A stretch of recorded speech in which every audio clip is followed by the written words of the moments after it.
প্রিয় শিক্ষার্থী বন্ধুরা, আসসালামু আলাইকুম। আশা করি তোমরা সবাই ভালো আছো। তো আজকে আমি তোমাদের সপ্তম শ্রেণীর বাংলা দ্বিতীয় পৃষ্ঠাতে দেখতে পাচ্ছ যে পরিস্থিতি 2-এ তোমাদের একটি কাজ দেওয়া হয়েছে যে বিশেষ প্রয়োজনে মাকে নিয়ে আত্মীয়র বাড়ি বেড়াতে।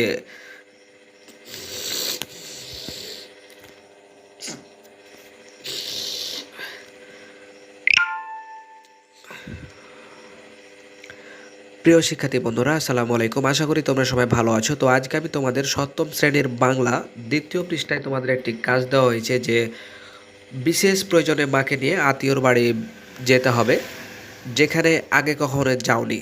সেই আত্মীয়রা থাকে তোমাদের বাড়ি থেকে কিছুটা দূরে। ওই জায়গায় কিভাবে যাবে আর ঠিকমতো পৌঁছানোর পর কার কার সাথে যোগাযোগ করবে সে বিষয়ে তোমাদের একটি প্রশ্ন ছুড়ে দেওয়া হয়েছে। তো চলো যাই আমরা এটার সমাধান করি। তো তার আগে কথা একটা বলে রাখি যে তোমরা যারা এখনও আমাদের চ্যানেলটি সাবস্ক্রাইব করোনি তারা চ্যানেলটি সাবস্ক্রাইব করে আজই আমাদের সদস্য হয়ে যাও পরবর্তী ভিডিও পাওয়ার জন্য। তো চলো যাই আমরা প্রশ্নের সমাধানটি করি। তো প্রিয় শিক্ষার্থী, দেখতে পাচ্ছ তোমরা যে এখানে পরিস্থিতি 2-এর উত্তরগুলো দেওয়া রয়েছে যে আমি নাবিল বিশেষ প্রয়োজনে মাকে নিয়ে আমি আমার এক আত্মীয়র বাড়ি যাব, কিন্তু তাদের বাড়িতে আমি আগে কখনো যাইনি। আমার আত্মীয়র বাড়ি কিছুটা দূরে। এখন পরিস্থিতি 2 অনুযায়ী আমি এক আত্মীয়র বাড়ি যাব, সঙ্গে আমার মা।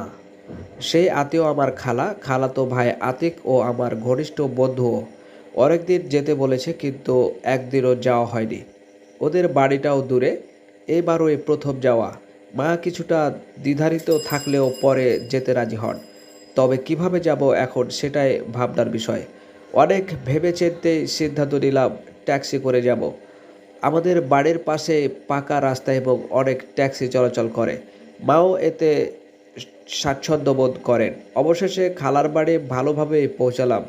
ঠিকমতো পৌঁছার পর অনেকের সাথে আমাকে যোগাযোগ করতে হবে, যেমন খালাতো ভাই বোন, খালো, বাড়িতে রেখে আসা বাবা, বড় ভাই, বড় বোন, ছোট বোন এবং 2জন সহপাঠী যারা আমার ঘনিষ্ঠ বন্ধু।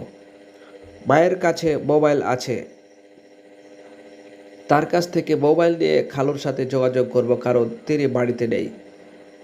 আমি বাড়িতে যাদের রেখে এসেছি এবং আমার সহপাঠী ও বন্ধু যারা আছে তাদের সাথেও মোবাইলে মাধ্যমে যোগাযোগ করব, খোঁজ খবর নেব, কুশল বিনিময় করব এবং সাদর আমন্ত্রণ জানাবো। তো এই ছিল আজকের মতো। দেখা হবে পরবর্তীতে নতুন কোনো প্রশ্নের সমাধান নিয়ে। সে পর্যন্ত সবাই ভালো থেকো। আল্লাহ হাফেজ।